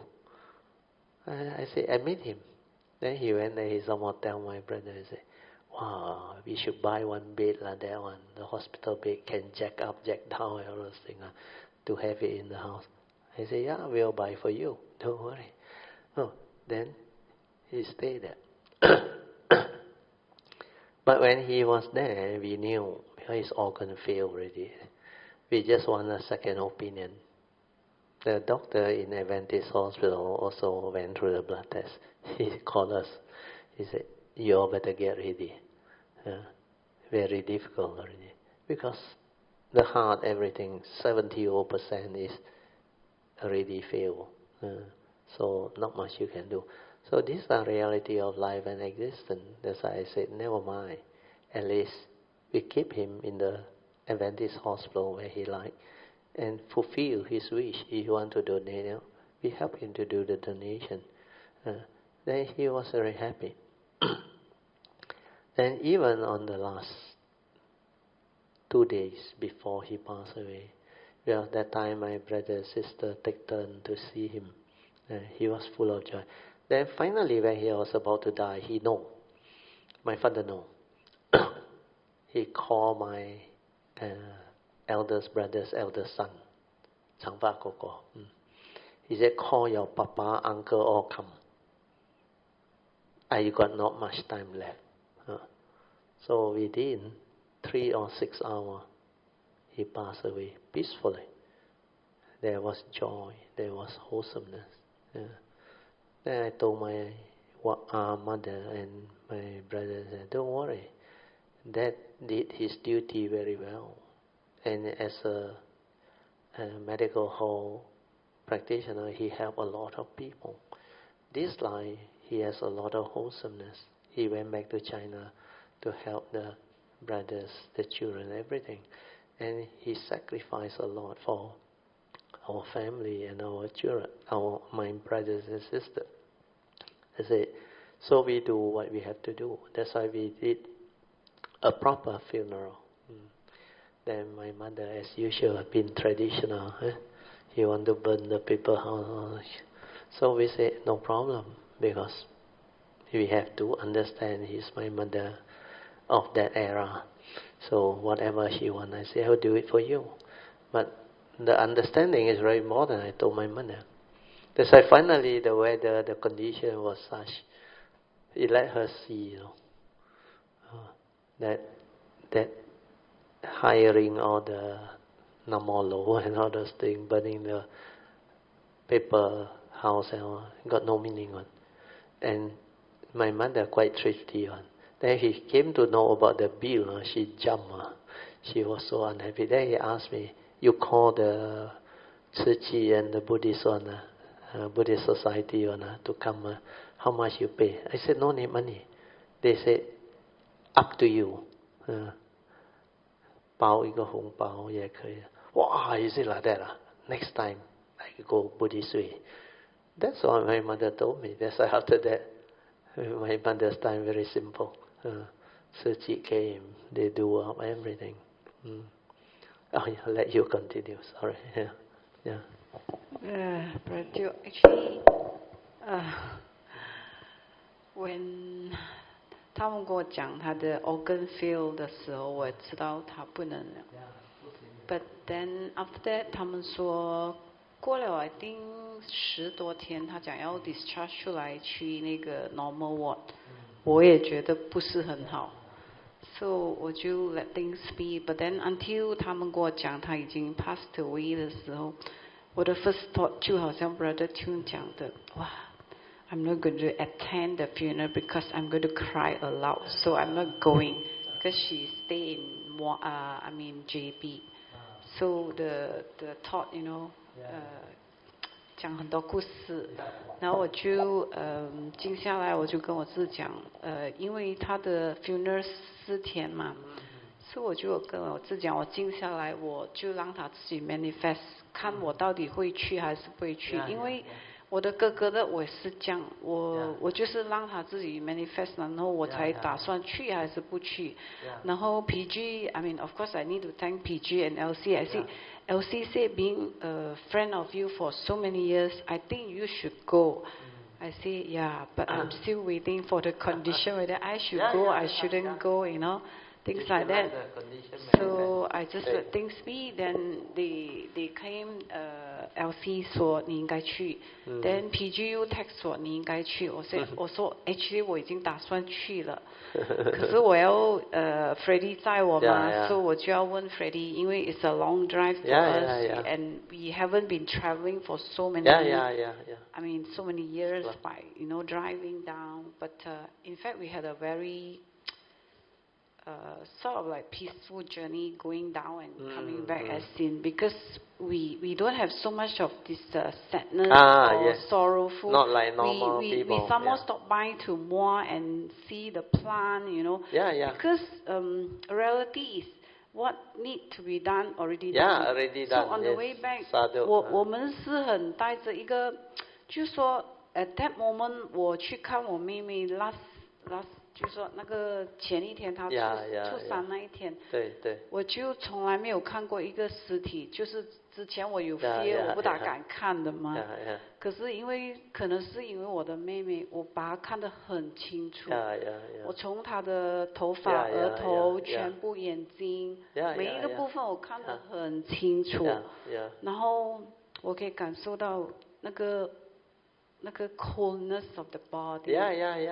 Like I mean I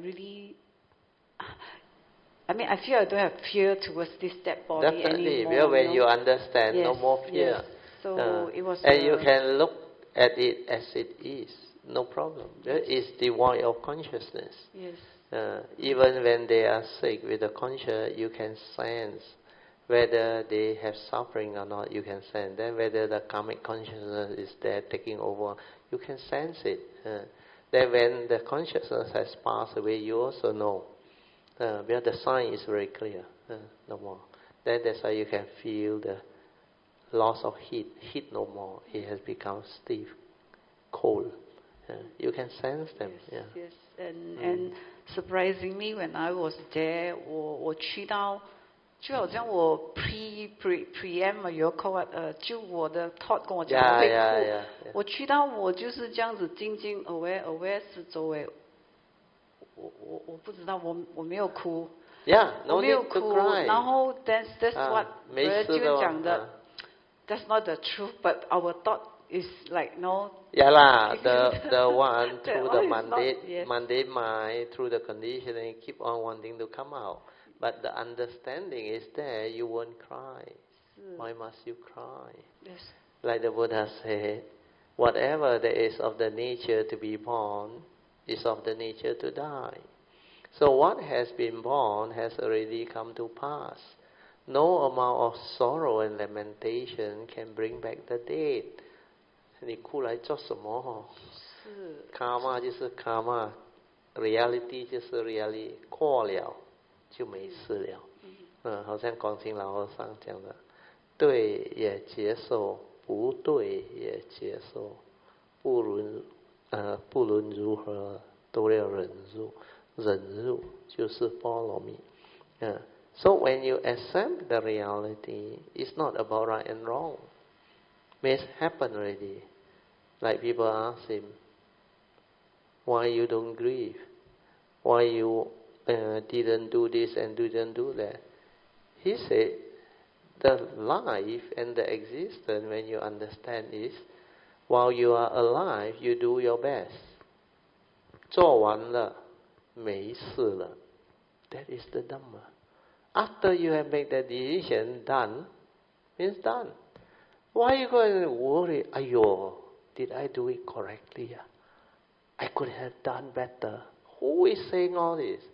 The thought, the analyze, the reason, and then it bring about fear. Ayo, 死咯，冇做到。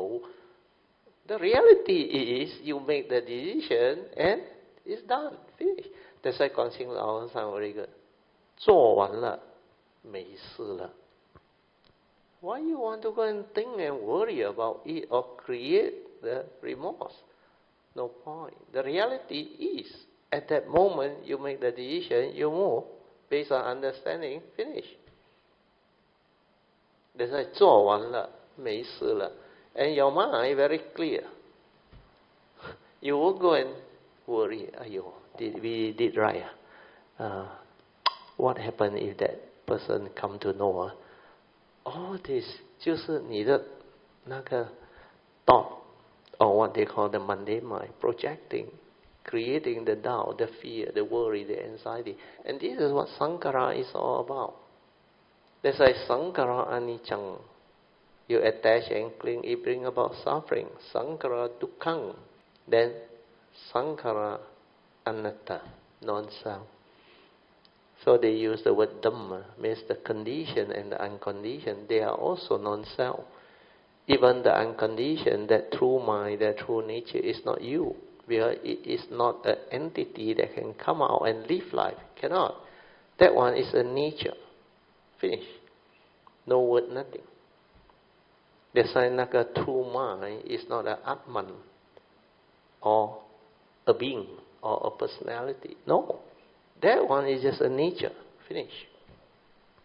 It cannot come out and live life. You cannot say, hey, I got a pure nature. This nature can come out and live life. There got such thing. Because that one is beyond thought, beyond mind. To live life, you need a form and mind.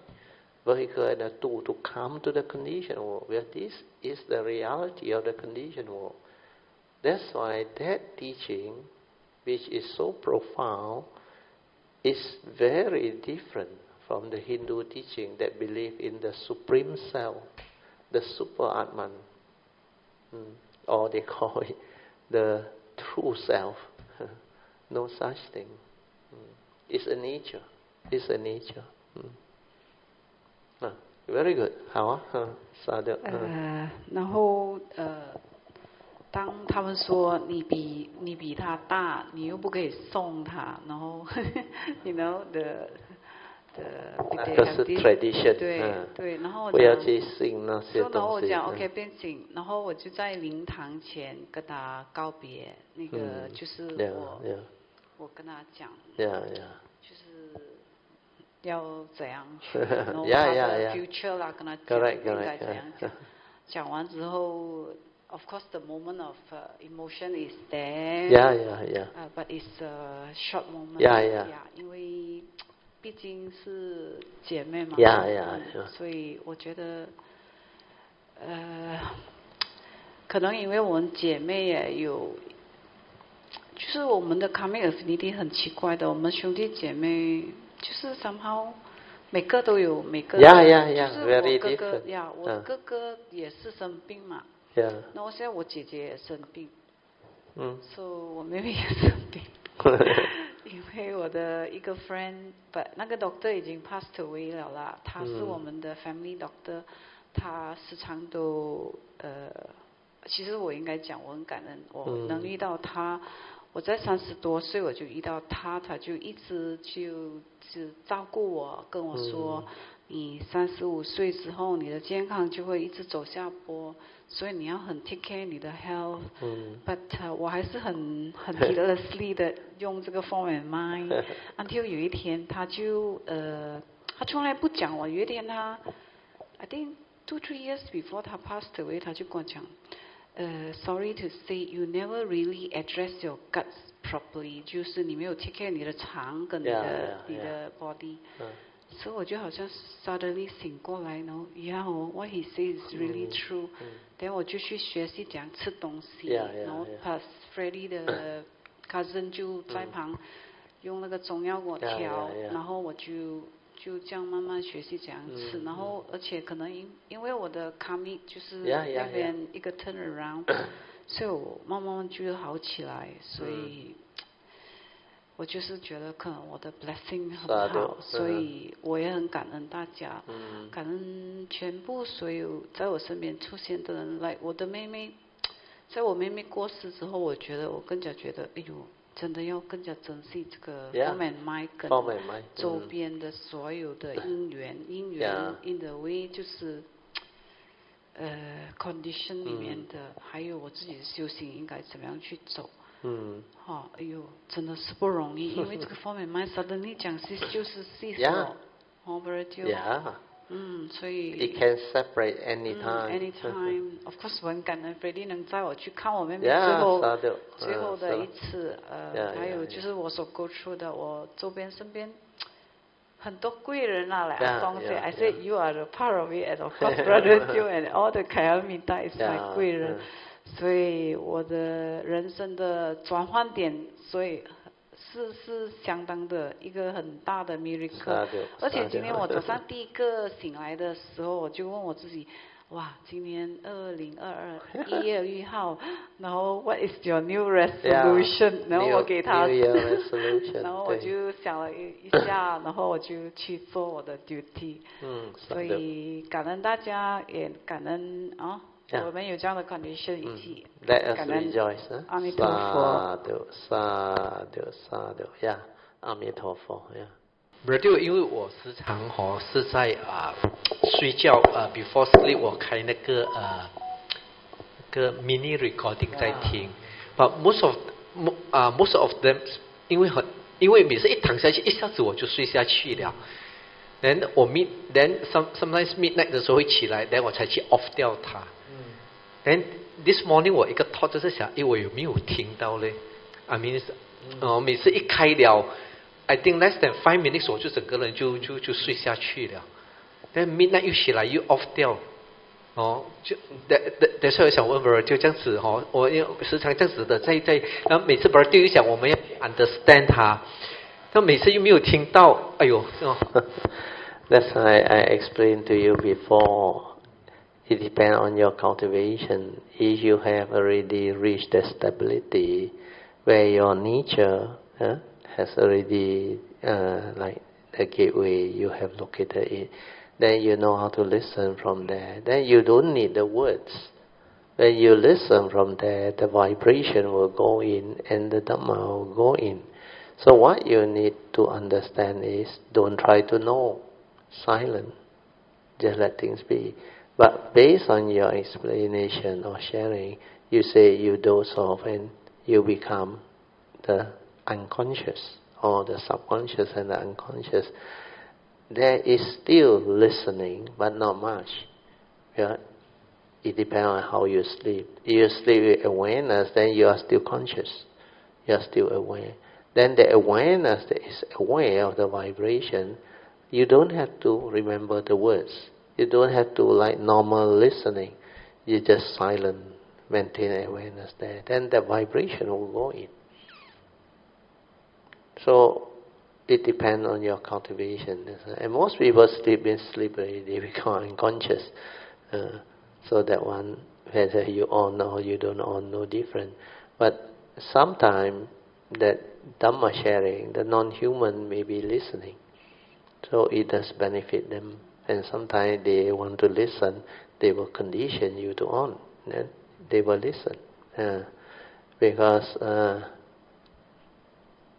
sometimes you can see the sign.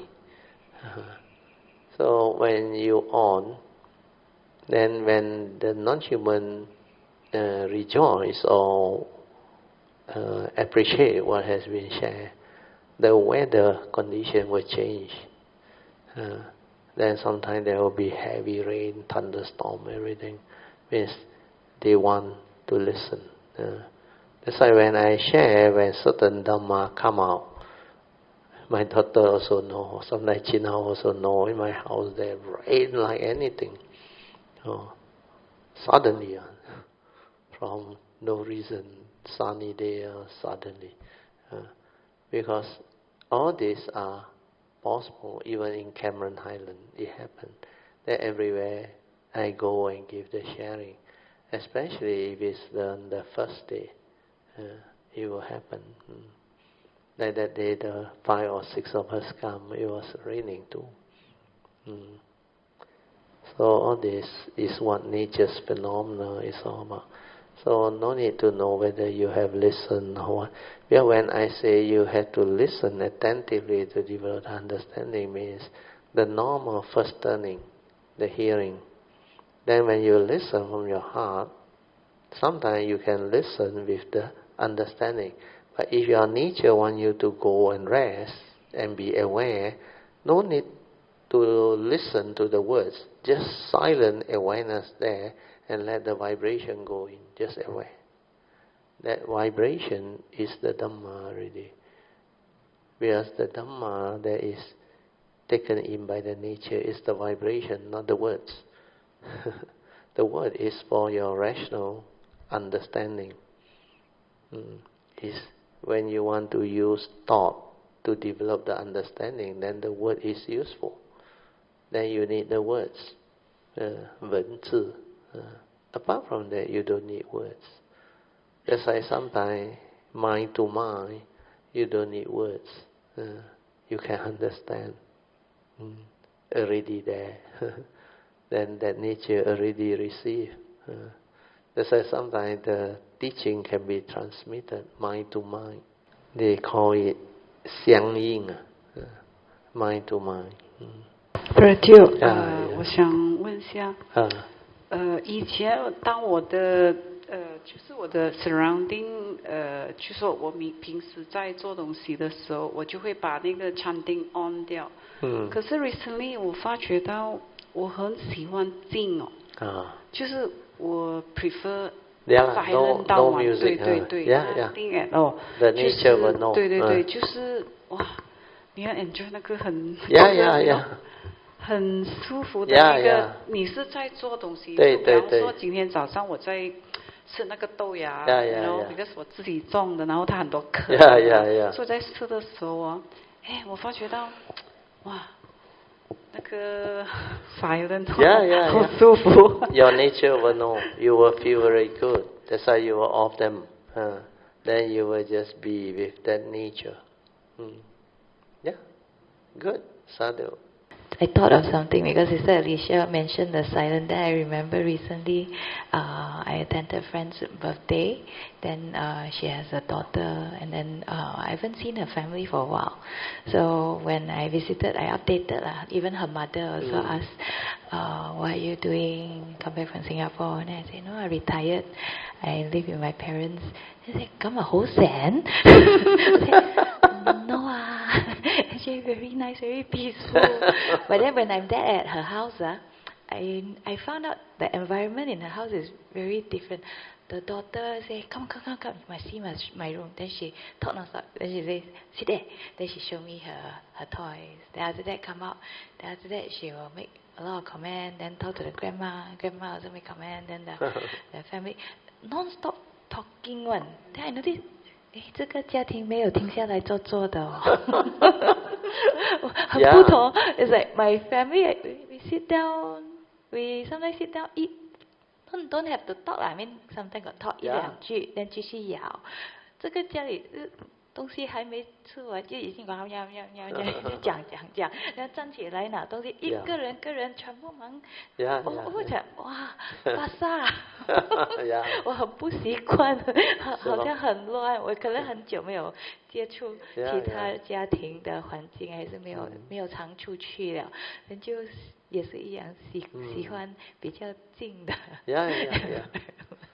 Yeah, most family. Actually, they all chat a lot, very heedless on, non-stop, 讲话不停的，就好像 in the school the class teacher 不在的时候哇，这边乱那边乱 everywhere， 乱不停的，then teacher 一进来suddenly silent， 静了。That's why when you look at the world, the heedless thinking one and the one without the Dhamma one, you can see the difference. They like to be involved in the chattering, in the discussion and all those things. Then most people don't have the ability to be at peace, to be aware within, to listen. They can't. That's why you come to understand the Dhamma practitioner that has the mindfulness and the awareness, they are very different. They can become very quiet, very still. When they need to talk, they talk. When they need to share, they share. But in between, nothing. Unless that topic can bring about understanding, then we will share them. But apart from that, we can just have a meal, finish. That's why you observe life, you will learn a lot of things. Everyone is different. Every karmic behind every sentient being is different.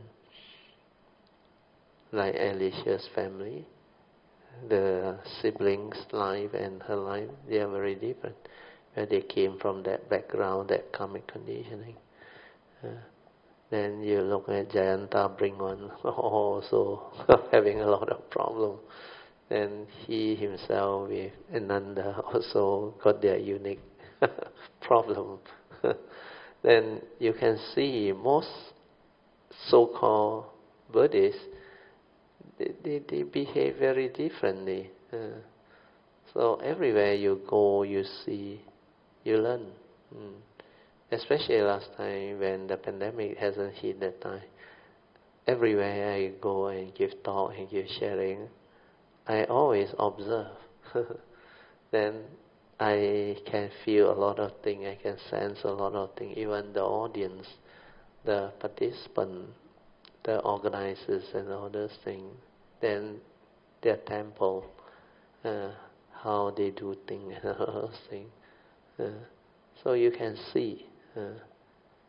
So from there, if you are mindful, observant, you can develop a lot of this.